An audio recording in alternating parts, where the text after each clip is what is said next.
बच्चों, मैं डॉक्टर नवनीत वर्मा, सह आचार्य, राजकीय कन्या महाविद्यालय श्री गंगानगर। आज हम लेते हैं तुलसीदास की कवितावली में यथार्थबोध। बच्चों, हम देखते हैं कि तुलसी जिस समाज में पैदा हुए थे वह आज से 400 वर्ष पुराना समाज था। उस समय की धार्मिक, सामाजिक, राजनीतिक परिस्थितियाँ बड़ी विचित्र थी। उस समय विविध धार्मिक आंदोलन हो रहे थे, धर्म विकारग्रस्त हो गया था, बाह्य आडंबरों की प्रधानता थी, धर्म की आड़ में उसके ठेकेदार विभिन्न संप्रदायों को जन्म दे चुके थे। प्रचलित धार्मिक मतांतरों का उद्देश्य यह हो गया था कि वे एक दूसरे पर कीचड़ उछालते रहे। तो कुछ बिंदु हैं, इन बिंदुओं के आधार पर हम उस समय की परिस्थितियों से रूबरू हो सकते हैं। तो सबसे पहले हम लेते हैं सामाजिक परिस्थितियाँ और कवितावली। तुलसी के समकालीन समाज की स्थिति बहुत बिगड़ी हुई थी। समाज में निष्क्रियता, जड़ता व्याप्त थी।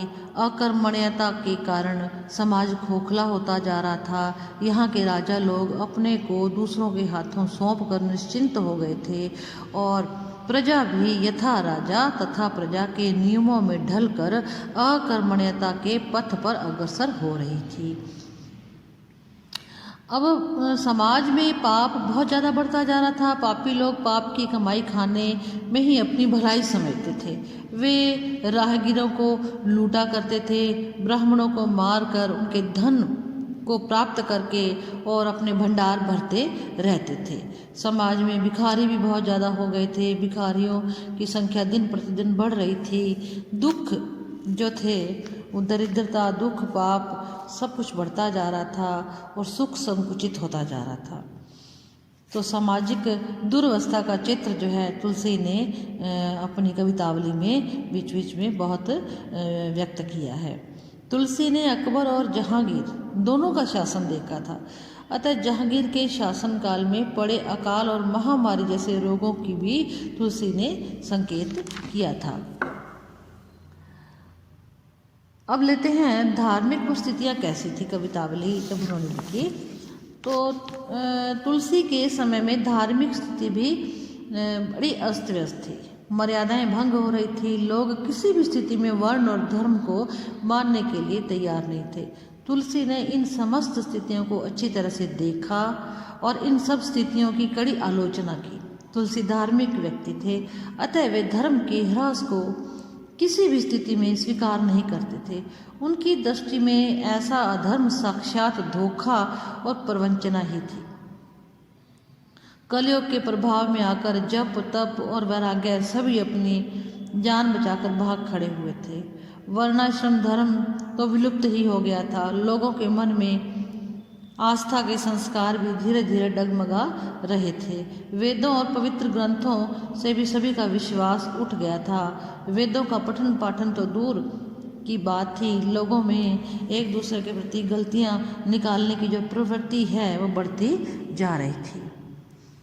आर्थिक परिस्थितियां जो थी वो भी कवितावली में तुलसीदास ने कही हैं। सामाजिक परिस्थितियां अगर हम देखते हैं उसके साथ साथ हमें ये स्पष्ट हो जाता है कि तत्कालीन जो समाज था वो महामारी और दुर्भिक्ष का सताया हुआ था। चारों ओर दरिद्रता, अभाव व्याप्त थे। लोग नौकरी, खेती, भीख तक प्राप्त नहीं कर पाते थे। तुलसी ने इस प्रकार की स्थिति का जो वर्णन प्रस्तुत किया है उसमें कहा गया है कि दरिद्रता रूपी रावण के प्रकोप से समाज का आर्थिक स्तर हीन से हीनतर होता जा रहा था। सभी सामाजिक अर्थाभाव के कारण पीड़ामय जीवन बिता रहे थे। तुलसी ने स्पष्ट लिखा है कवितावली में, खेती न किसान को, भिखारी को न भीख भली, बनिक को बनिज न, चाकर को चाकरी, जीविका विहीन लोग, सीधिमान सोच बस, कह एक एकंसो, कहाँ जाई का करी। इस उदाहरण से हमें एक बात देखते हैं, कहाँ जाई का करी। अकेला है, यही जो वाक्य है यही तत्कालीन सामाजिक परिस्थिति को व्यक्त करता है। इसमें असहायता, निर्धनता, दीनता को प्रकट करने के लिए ये वाक्य पूरा सक्षम है। कातरता और व्यथा तो जैसे यहाँ आकर पूंजीभूत हो गई थी।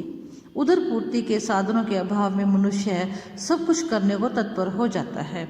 इसी पेट की खातिर लोग वन वन घूमते रहते हैं, भीख मांगते हैं, नौकरी करते हैं, चोरी करते हैं, काला बाजारी करते हैं इस पेट के कारण। यहाँ तक कि वे अपनी संतान को भी बेच रहे हैं। किस भी किसान कुल बधिक भिखारी भाट, चपल चाकर चपल नट चोर चेट की, पेट को पड़त गुण गड़त चढ़त गिरी, अटन गहन बन अहन अखेट की।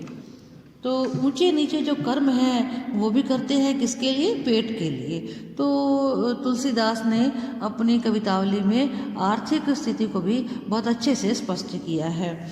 इसके साथ हम देखते हैं राजनीतिक परिस्थितियाँ कैसी थी।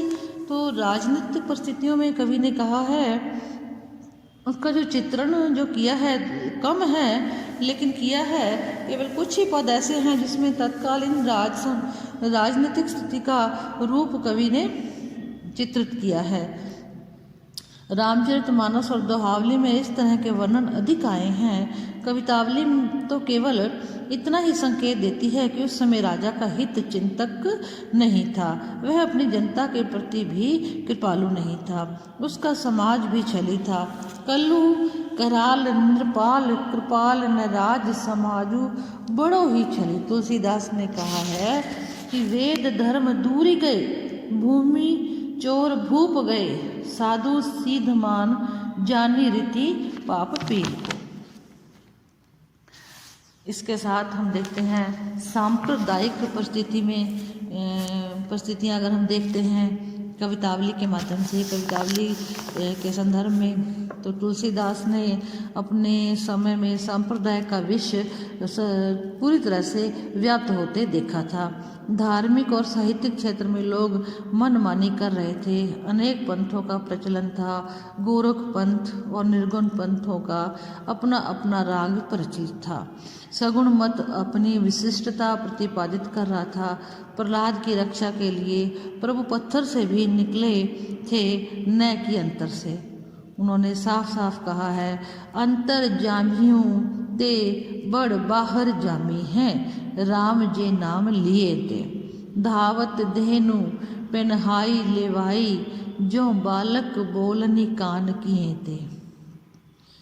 कबीर ने निर्गुण पंथ का सहारा लेकर मूर्ति पूजा का विरोध किया, किंतु पाहन पूजा या मूर्ति पूजा को तर्क के साथ उपस्थित करके तुलसी ने उसकी महत्ता को हम सब के सामने प्रस्तुत किया है, प्रतिष्ठित किया है। कवितावली के उत्तरकांड में तत्कालीन समाज का सच्चा प्रतिबिंब हमें दिखाई देता है इन पांचों परिस्थितियों को अगर हम पढ़ते हैं। धन्यवाद।